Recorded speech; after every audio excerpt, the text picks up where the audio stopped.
Dear students, आज हम बात करेंगे secondary growth in dicot stems.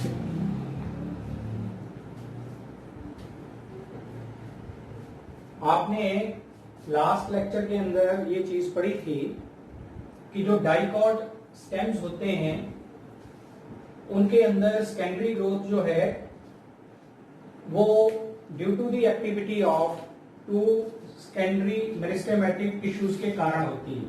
और वो दो जो सेकेंडरी मेरिस्टेमेटिक टिश्यूज हैं वो हैं नंबर 1 वेस्कुलर कैम्बियम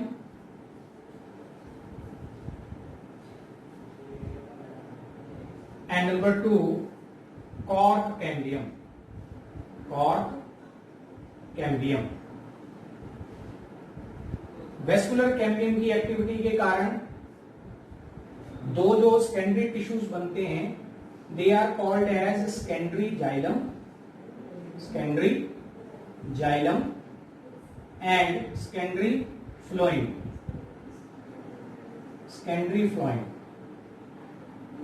और कॉर्क कैम्बियम के कारण जो दो सेकेंडरी टिश्यूज की फॉर्मेशन होती है they are called as cork and secondary cortex. और मैंने बोला था कि secondary growth in dicot stems mean the formation of these 4 types of secondary tissues by the activity of these two secondary meristematic lateral tissues। ये जो meristematic tissue है vascular cambium ये stelar region में फॉर्म होता है और इसकी वजह से बनते हैं secondary phloem towards the pericycle and secondary xylem towards the pith region, जिसके कारण स्टीलर रीजन जो है उसकी थिकनेस इंक्रीज होती है। Similarly cork cambium is formed outside the pericycle and whenever the cork cambium activates it form cork which is the zone of dead cells। cork जो है वो एक dead cells का जोन है, तो ये बनता है towards the cortex and the secondary cortex ये cork cambium के अंदर वाली साइड बनता है, यानी towards the पेरिसाइकल बनता है। तो कॉर्क कैम्बियम की वजह से ये दो सेकेंडरी टिश्यूज की फॉर्मेशन हुई और वेस्कुलर कैम्बियम की वजह से इन दो सेकेंडरी टिश्यूज की फॉर्मेशन हुई। तो कुल मिलाके इन 4 सेकेंडरी टिश्यूज के कारण डाइकॉट स्टेम की जो थिकनेस है वो इंक्रीज करती जाती है। और ये जो डाइकॉट स्टेम्स की थिकनेस में इंक्रीज होता है due to the formation of these 4 secondary tissues by the activity of these 2 meristematic tissues। It is called as secondary growth in dicot stems। अब हम स्टेप बाय बात करेंगे कि वेस्कुलर कैम्बियम जो है उसकी एक्टिविटी कैसे होती है। तो मैं वेस्कुलर कैम्बियम की एक्टिविटी की बात करूं तो सबसे पहले तो हमें इंटरनल स्ट्रक्चर अगर हम एक डाइकॉट स्टेम का देखें, as you have already studied about the internal or primary structure of a dicot stem। और डाइकॉट स्टेम के स्टील वाले हिस्से में ये सबसे बाहर कवरिंग आ गई पेरिसाइकल, और पेरिसाइकल के अंदर जो वेस्कुलर बंडल्स होते हैं वो कंजॉइंट, कोलेटरल, ओपन और एक रिंग लाइक मैनर में अरेंज रहते हैं। ऐसा हम लोग ऑलरेडी पढ़ चुके हैं। तो ये जैसे एक वेस्कुलर बंडल है, ऐसे मान लो मैं ये 3 वेस्कुलर बंडल्स बना रहा हूं। तो इन 3 वेस्कुलर बंडल्स में ये रिंग लाइक मैनर में ये 3 वेस्कुलर बंडल्स प्रेजेंट है। Each vascular bundle is of conjoint, collateral and open nature. Xylem lies towards the inner side. Xylem ये अंदर की तरफ है और बाहर की तरफ क्या है, ये फ्लोइंग। बाहर की तरफ ऐसे flowing and in between the xylem and phloem there is a strip of meristematic cells जिसको हम क्या बोलते हैं, इंट्राफेसिकुलर कैम्बियम। ये बाहर फ्लोएम है, अंदर जाइलम है, ठीक है, और बीच में इन दोनों के क्या है, इंट्राफेसिकुलर कैम्बियम। हर एक वेस्कुलर बंडल में यही चीज होगी। Protoxylem will lie toward the pith, ये सेंटर में पिथ है, और ऐसी कंडीशन को हम एंडार्क कंडीशन बोलते हैं। If the protoxylem lies toward the pith and metaxylem toward the pericycle और टुवर्ड द फ्लोएम। अब इसके बाद नेक्स्ट है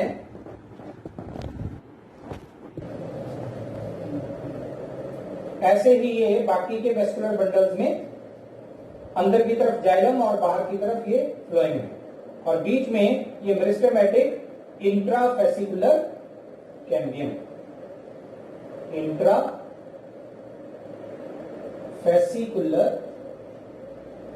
कैम्बियम। इंट्राफेसिकुलर कैम्बियम के सेल्स मेरिस्टेमेटिक होते हैं और इनमें पावर ऑफ डिवीजन होती है।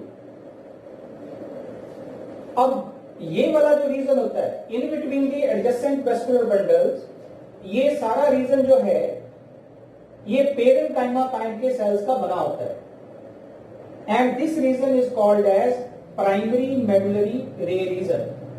ये रीजन है प्राइमरी मेडुलरी रे रीजन। अब ये जो प्राइमरी मेडुलरी रे रीजन है, इसमें मैंने क्या बोला कि थिन वॉल्ड पेरेन्काइमेटस सेल्स जो है वो प्रेजेंट होते हैं एट द टाइम ऑफ। हमने पढ़ना क्या अभी कि वेस्कुलर कैम्बियम की फॉर्मेशन कैसे होती है इस स्टील वाले हिस्से में, और स्टील ऑलरेडी आप जानते हो कि stele is the region which lies inner to the pericycle. Pericycle के अंदर वाले सारे हिस्से को हम स्टील बोलते हैं। तो इस स्टीलर रीजन में वेस्कुलर कैम्बियम की फॉर्मेशन किस तरह से होती है और फिर उसकी एक्टिविटी कैसे होती है, वेस्कुलर कैम्बियम काम कैसे करेगी सेकेंडरी ग्रोथ के लिए। तो वेस्कुलर कैम्बियम की फॉर्मेशन की अगर बात करें तो इसमें at the time of secondary growth, जब सेकेंडरी ग्रोथ होती है तो उस समय क्या होगा, कुछ सेल्स, ये मेडुलरी रे रीजन के कुछ सेल्स जो हैं जो कि पेरेन्काइमा काइंड के थिन वॉल्ड सेल्स हैं, they become meristematic and they start forming small meristematic strips of cells. ये जो प्राइमरी मेडुलरी रे रीजन के सेल्स हैं दे बिकम मेरिस्टेमेटिक, यानी कि उनमें पावर ऑफ डिवीजन डेवलप हो जाती है, and they start forming small strips of meristematic cells. इन स्मॉल मेरिस्टेमेटिक सेल्स की स्ट्रिप्स को हम नाम क्या देंगे, interfascicular cambia. Cambium singular, plural cambia. तो ये एक इंटरफेसिकुलर कैम्बियम होगी, ऐसे ये दूसरी, ये तीसरी, यानी in between the adjacent vascular bundle जो प्राइमरी मेडुलरी रे रीजन है उस रीजन के कुछ सेल्स मेरिस्टेमेटिक हुए and they start forming interfascicular cambia. ये थी इंट्राफेसिकुलर कैम्बिया जो कि जाइलम और फ्लोएम के इन बिटवीन प्रेजेंट थी in each vascular bundle. Ultimately जैसे जैसे ये सेल्स डिवाइड करेंगे नए सेल्स बनाते जाएंगे और ये स्ट्रिप्स बाई डायरेक्शनल ग्रोथ यानी दोनों साइड को ऐसे बढ़ती जाएंगी। तो दोनों साइड को जब बढ़ती जाएंगी तो ये इंट्राफेसिकुलर कैम्बिया से मिल जाएंगे, they will meet with intrafascicular cambia. और इसके कारण क्या बन जाएगा, ये इसके कारण ए सॉर्ट ऑफ रिंग, ये एक किस्म की रिंग डेवलप होगी, कंप्लीट रिंग डेवलप होगी due to the union of interfascicular cambia and intrafascicular कैम्बिया।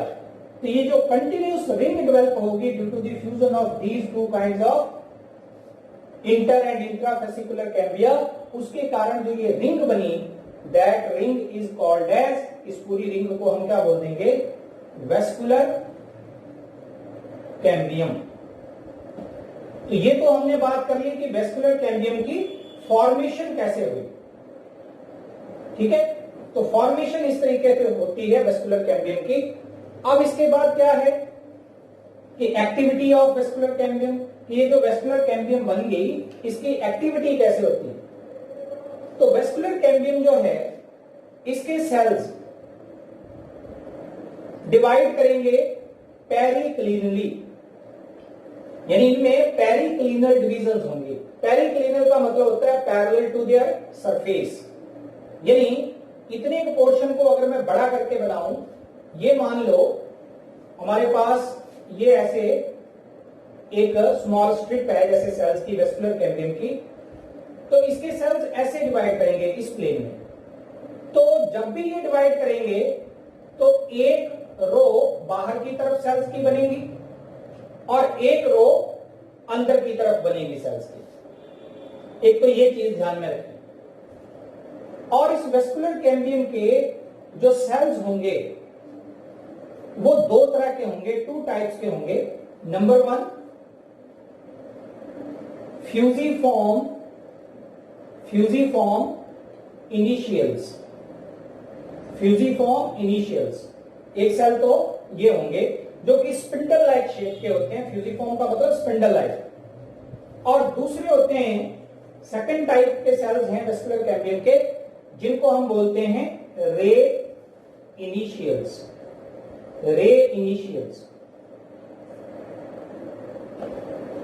अब ये जो दो तरह के सेल्स हैं वेस्कुलर कैम्बियम के, उनमें से जो स्पिंडल शेप्ड सेल्स होंगे यानी कि फ्यूजिफॉर्म इनिशियल, ये सेल्स की अगर मैं बात करूं तो ये सेल्स जैसे मैंने बोला था कि ये पेरिक्लिनली डिवाइड करेंगे, यानी ऐसे ये parallel to their surface divide करेंगे। और जब ये डिवाइड करेंगे तो हर बार एक लेयर सेल्स की बाहर की तरफ बनेगी और एक लेयर अंदर की तरफ। The outer layer is called as secondary phloem. Outer layer को हम क्या बोलेंगे, सेकेंडरी फ्लोएम। और जो इनर लेयर होगी इसको हम बोलेंगे सेकेंडरी जाइलम, और it is also known as wood. इसको हम बुड भी बोलते हैं। अब हर बार जब ये फ्यूजिफॉर्म इनिशियल्स डिवाइड करेंगे तो हर बार एक लेयर बाहर की तरफ सेकेंडरी फ्लोएम और अंदर की तरफ बुड यानी सेकेंडरी जाइलम की बनती जाएगी, जिसके कारण क्या होगा, जिसके कारण ये एरिया जो है वो थिकनेस में इंक्रीज करेगा। और कई बार अंदर की तरफ सेकेंडरी जाइलम जो है वो इतनी ज्यादा अंदर की तरफ बनती जाती है कि अल्टीमेटली ये पिथ वाला रीजन जो है ये क्रश कर जाएगा। दूसरी तरफ जो रे इनिशियल्स हैं, रे इनिशियल जो हैं वो डिवाइड करेंगे।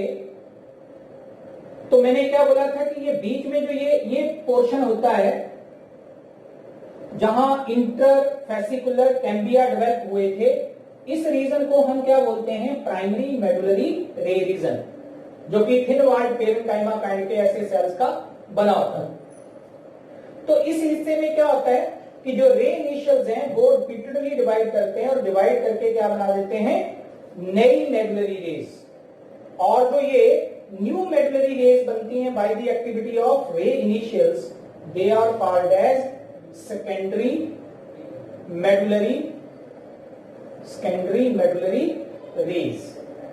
तो रे इनिशियल्स की रिपीटेड डिवीजन से बनती हैं सेकेंडरी मेडुलरी रेस, और फ्यूजिफॉर्म इनिशियल जो होते हैं वेस्कुलर कैम्बियम के, उनसे बनती है secondary phloem and secondary xylem, और secondary xylem is also known as wood. अब नेक्स्ट इसके बाद बात आती है कि ये जो बुड बनती है या वेस्कुलर कैम्बियम की जो एक्टिविटी होती है, या मैं यूं कहूं कि फ्यूजिफॉर्म इनिशियल्स की जो एक्टिविटी होती है उसके कारण बुड बनी। तो ये साल में 2 बार जो है वो बनती है, या पूरे ईयर में 2 सीजन ऐसे आते हैं जिसके दौरान ये फ्यूजिफॉर्म इनिशियल सेल जो होते हैं वेस्कुलर कैम्बियम के, वो मैक्सिमम एक्टिविटी शो करते हैं। इसका मतलब इन एन ईयर 2 बार जो है वो वुड बनती है, और जो वुड बनती है अब इनमें से कौन कौन से सीजन में, तो एक बनती है स्प्रिंग सीजन में।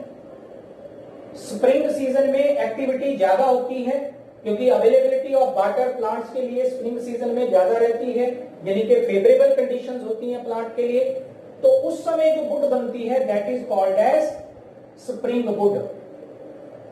इसको हम बोलते हैं स्प्रिंग वुड या अर्ली वुड, इसको हम अर्ली वुड भी कह देते हैं। सेकेंड वन इज जब अनफेवरेबल कंडीशंस होती हैं, यानी कि जब विंटर या ऑटम सीजन होता है, तो विंटर या ऑटम सीजन के दौरान जो कि ड्राई सीजन है जिसमें अवेलेबिलिटी ऑफ वाटर जो है वो कम रहती है, उस समय जो वुड बनेगी उस वुड को हम क्या बोलेंगे, that wood is called as, उसको हम बोलेंगे ऑटम वुड। Autumn would.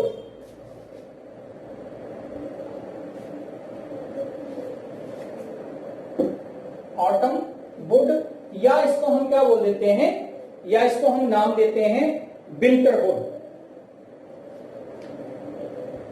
इसको हम ऑटम वुड बोलते हैं, या इसको हम नाम क्या दे देते हैं, विंटर वुड। विंटर वुड, क्योंकि अवेलेबिलिटी ऑफ वाटर इस सीजन में कम होती है, इसलिए जो वुड की लेयर्स बनेगी या वुड की जो थिकनेस होगी वो नैरो होगी ड्यूरिंग दी ऑटम सीजन। लेकिन स्प्रिंग सीजन में जो वुड बनती है उस समय वाटर की अवेलेबिलिटी ज्यादा होने के कारण ये जो वुड होती है इसकी थिकनेस वाइडर होगी, इसकी थिकनेस ज्यादा होगी जो स्प्रिंग वुड होती है। अब साल में ये 2 रिंग्स वुड की बनी, यानी कि ये साल में 2 तरह की रिंग्स बनी वुड की। अब पूरे साल में जो वुड बनती है, यानी कि sum of the spring wood and autumn wood, इन दोनों को मिला के, यानी इन दोनों रिंग्स को इकट्ठा कर दें तो ये पूरे साल की वुड है। और इस पूरे साल की, पूरे ईयर की जो वुड होती है इसको हम नाम दे देते हैं 1 एनुअल रिंग। इसको हम 1 एनुअल रिंग कह देते हैं।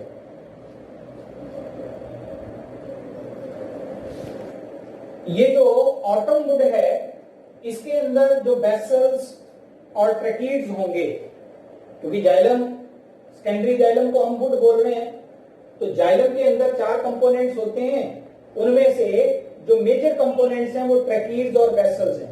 तो इसके जो ट्रैकीड्स और बेसल्स होते हैं ऑटम वुड के, वो डार्क कलर के होते हैं, यानी ये वुड जो है वो डार्क कलर की होती है, क्योंकि इसके बेसल्स और ट्रैकीड जो हैं उनमें जगह जगह पे जो है वेरियस मटेरियल्स जो हैं जिनको हम टाइलोसिस बोलते हैं, वो उनके कारण कई किस्म के मटेरियल जो हैं, टेनिन्स, रेजिन्स वगैरह, ये उनके कारण ब्लॉकेज हुई होती है उनकी। तो ये जो वुड होती है ऑटम वुड या विंटर वुड, ये डार्क कलर की होती है।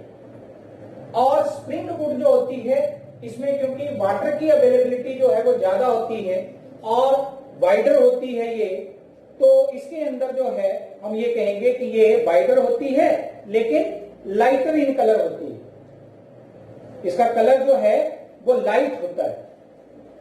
नेक्स्ट है, इसके बाद मैंने बोला कि ये स्प्रिंग वुड और ऑटम वुड साल में ये 2 इनकी रिंग्स बनती हैं। इन दोनों रिंग्स को इकट्ठा मिला के हम 1 एनुअल रिंग का नाम दे देते हैं। अब नंबर ऑफ एनुअल रिंग्स, अगर हम किसी वुडन लॉग का, कोई कटा हुआ हमारे पास कोई वुडन लॉग हो डाइकॉट स्टेम का, तो उसके ऊपर अगर हम ऐसे उसमें नंबर ऑफ एनुअल रिंग्स जो हैं उनको काउंट कर लें तो हम उसकी एज का पता लगा सकते हैं, क्योंकि एक साल में एक एनुअल रिंग की फॉर्मेशन होती है। तो उसके बेसिस के ऊपर हम प्लांट की एज की एस्टिमेशन कर सकते हैं। और ये जो ब्रांच होती है, branch of science, which deals with the counting of number of annual rings and estimation of its age, इसको हम बोलते हैं डेंड्रोक्रोनोलॉजी।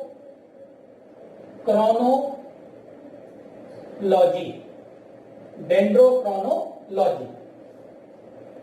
तो ये जब ये लगातार जो है इस तरह से स्प्रिंग वुड और ऑटम वुड बनती जाएंगी अंदर की तरफ और बाहर की तरफ सेकेंडरी फ्लोइंग की फॉर्मेशन होती जाएगी, तो उसके कारण ये स्टील वाला हिस्सा जो है वो थिकनेस में इंक्रीज करता जाएगा और ये वेस्कुलर एक्टिविटी, वेस्कुलर कैम्बियम की एक्टिविटी के कारण ऐसा हुआ।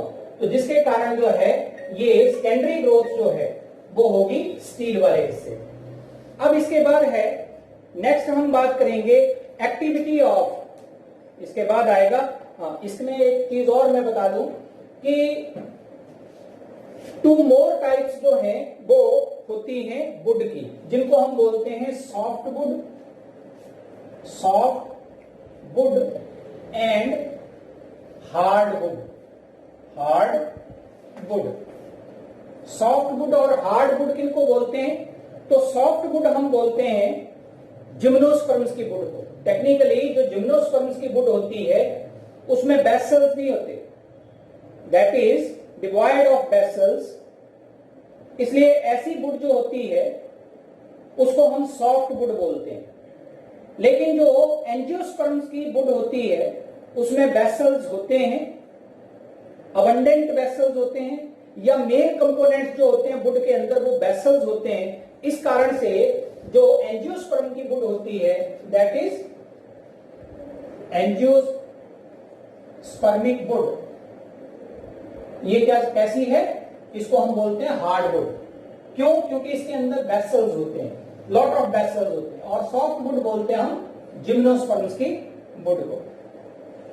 जिम्नोस्पर्म्स में नीटम, अफिड्रा, ये कुछ जिम्नोस्पर्म्स हैं जिनके अंदर बेसल्स होते हैं। Rest of the gymnosperms lack vessels, इसलिए उनकी वुड को हम सॉफ्ट वुड बोलते हैं। फॉर एग्जांपल जैसे सिड्रस है, पाइनस है, ये जितने भी प्लांट्स हैं जिम्नोस्पर्म्स के, इनकी वुड को हम सॉफ्ट वुड बोलते हैं।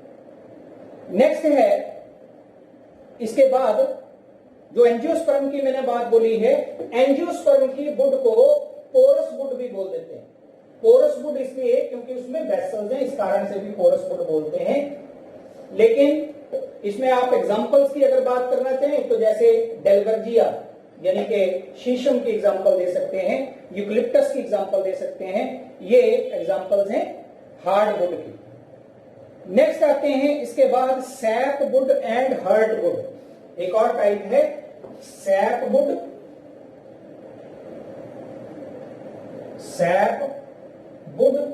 और दूसरा है हर्ट वुड। किसी भी वुडन लॉग में अगर आप देखें तो वुडन लॉग के अंदर जो कटा हुआ उसका हिस्सा होता है, तो उसमें ये बाहर की आपको ऐसे जो रिंग्स नजर आती हैं वुडन लॉग में, वो लाइट इन कलर नजर आती है, वो लाइट या पेल येलो सी नजर आएंगी कलर में, because of the presence of lot of water in their vessels and tracheids. उनके वेसल्स और ट्रकीड्स में क्योंकि किसी किस्म की कोई ब्लॉकेज नहीं होती, तो वाटर की अवेलेबिलिटी ज्यादा रहती है इस कारण से, और टेनिंग्स वगैरह की प्रेजेंस नहीं होती, इस कारण से ये बाहर की जो वुड होती है या पेरिफेरल जो रिंग्स होती हैं वुड की, उनको हम सैप वुड का नाम देते हैं। जबकि ये सेंटर वाले रीजन में जो वुड होगी, उस वुड के वेसल्स और ट्रकीड्स के अंदर जो है, जैसे पहले भी एक बात मैंने बोली थी कि कुछ इनग्रोथ्स बनी होंगी जिनको हम टाइलोसिस बोलते हैं, जिसके कारण ब्लॉकेज हो जाती है और कई किस्म के मटेरियल्स जो है वेसल्स की के ल्यूमेन को प्लग कर देते हैं, उनमें टेनिन्स वगैरह या रेजिन्स वगैरह प्रेजेंट होते हैं। इसलिए वो वुड कैसी है, ये सेंटर वाली वुड डार्क इन कलर नजर आती है और ऐसी वुड फर्नीचर मेकिंग के लिए ज्यादा बेटर मानी जाती है। इसको हम बोलते हैं हर्ट वुड, जो सेंट्रल पार्ट की वुड होती है, जबकि बाहर वाली क्या है, सैप वुड।